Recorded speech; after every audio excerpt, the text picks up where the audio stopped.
Então vamos lá, esse tutorial é bem simples, você pode encontrar ele no site oficial da linguagem, eu vou deixar o link aí na descrição. E a ideia é a gente criar um aplicativo que vai exibir um texto na tela. E o código que vai fazer esse texto exibido é um código que vai ser compartilhado, né, entre as duas plataformas Android e iOS através do Kotlin.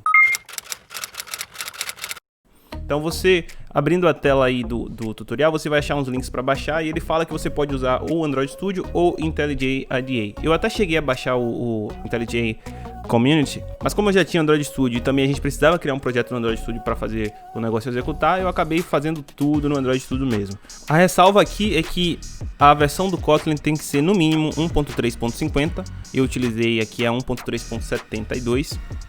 E você precisa, né, de um macOS para estar rodando o Xcode e fazer funcionar a parte do iOS, tá?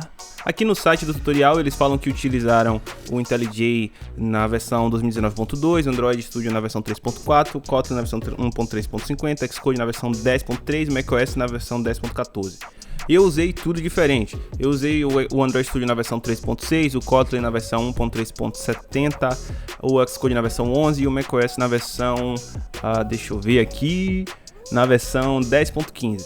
Mas consegui chegar no final, teve algumas diferenças nos tutoriais que eu vou falar aí no vídeo, mas consegui chegar ao final e fazer funcionar esse tutorial básico, tá? A segunda etapa é você criar um projeto do Android Studio e aí não tem nenhuma burocracia, é só seguir aquele passo a passo do próprio Android Studio mesmo, escolher a pasta que você quer e o detalhe, né, obviamente você seleciona Kotlin como a linguagem.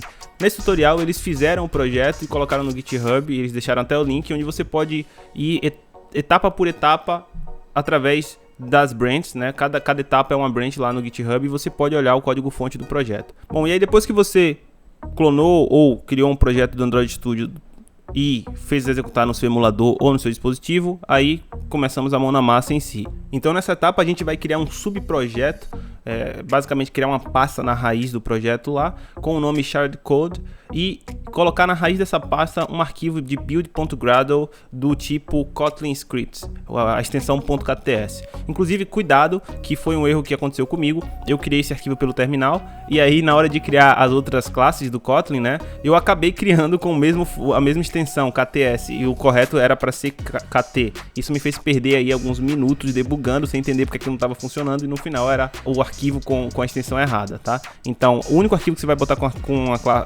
a extensão .kts é esse build.gradle e o restante você vai botar como .kt, que é os arquivos de classe do Kotlin, certo? Esse KTS é Kotlin Scripts.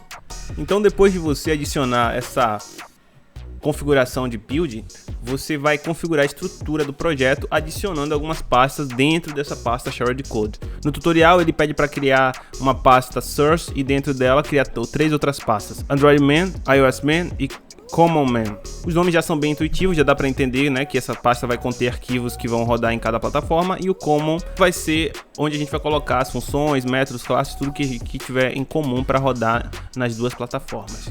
Nessa etapa é realmente fazer o que ele está pedindo, copiar e colar o código com atenção à extensão do arquivo para estar no formato correto. Foi nessa etapa aqui que eu perdi alguns minutos porque eu criei o arquivo actual.kt, em vez de ser assim eu coloquei actual.kts. E aí depois de você adicionar esses arquivos e certificar que está tudo certo, clica no Gradle Sync que ele já deve funcionar certinho sem nenhum warning. Na quarta etapa a gente vai então linkar esse módulo compartilhado, o Shared Code, no aplicativo nativo Android. E para fazer isso é muito simples, basicamente a gente vai incluir esse subprojeto como uma dependência no build.gradle da pasta app. E aqui no tutorial ele pede para a gente fazer algumas alterações no texto que é exibido, botar uma fonte maior e tal. Eu não fiz isso, porque o mais importante é aqui onde ele chama essa função Create Application Screen Message, que é onde ele vai exibir, né, a resposta na tela do aplicativo. E aí depois de você fazer essa alteração e executar o aplicativo, você vai ver que na tela do aplicativo agora, em vez de aparecer o Hello World, ele aparece o Kotlin Rocks on Android, que é a mensagem que a gente retorna lá no módulo compartilhado na pasta Android Man. Você vai ver que tem uma função lá retornando esse texto. E na verdade, nessa etapa 4, a gente já finalizou o lado do Android, porque ele já está conectado com o módulo compartilhado e pegando a função lá naquele common.kt. Então, é basicamente isso. Agora a gente vai partir na etapa 5 para o lado do iOS. Então nessa etapa 5 a gente vai criar um novo projeto no Xcode do tipo Single View App e colocar a pasta com o nome Native dentro da pasta raiz do projeto do Android. Depois de você criar esse projeto, eu já sugiro que você abra o Xcode e tente executar ele num simulador, ou caso você tenha uma conta de desenvolvedor da Apple e algum dispositivo da Apple aí, testa também no seu dispositivo. Na sexta e última etapa do tutorial, a gente vai conectar o código compartilhado do Kotlin para rodar no iOS. E a primeira coisa que você precisa fazer é certificar que você tem o JDK instalado. No meu caso eu não tinha, e aí eu fui e instalei o JDK na versão 14. Aí quando eu tentei rodar o comando, ele não funcionou porque a versão do Gradle que a gente usa no Android Studio não é compatível com o JDK 14, eu tive que desinstalar e instalar uma versão nova. No caso, no final acabei executando o JDK na versão 8 e aí funcionou. O comando é esse que ele já dá aqui, .gradle, aí você vai botar .sharedcode, .pack for Xcode.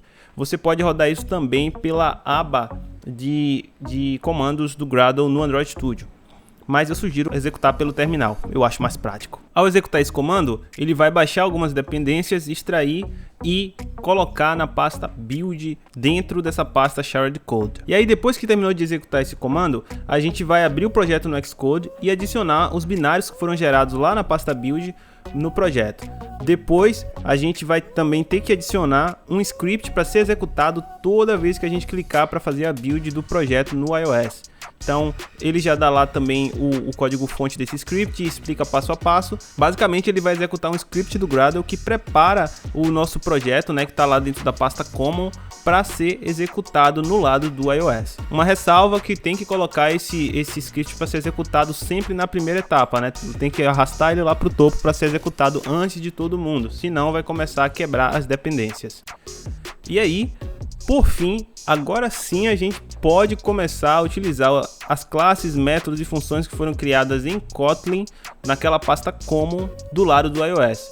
Então, no exemplo aqui, ele abre o View Controller, importa o Shared Code, né, um módulo, e aí ele tem uma classe chamada CommonKT com aquela função que a gente criou, a Create Application Screen Message. No meu caso, a versão do meu Xcode era diferente, e aí eu não tenho esse View Controller.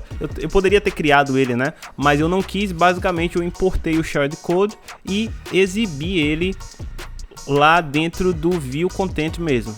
Ou melhor, Content View, né? Esse é o nome da classe que foi gerada no meu projeto do Xcode.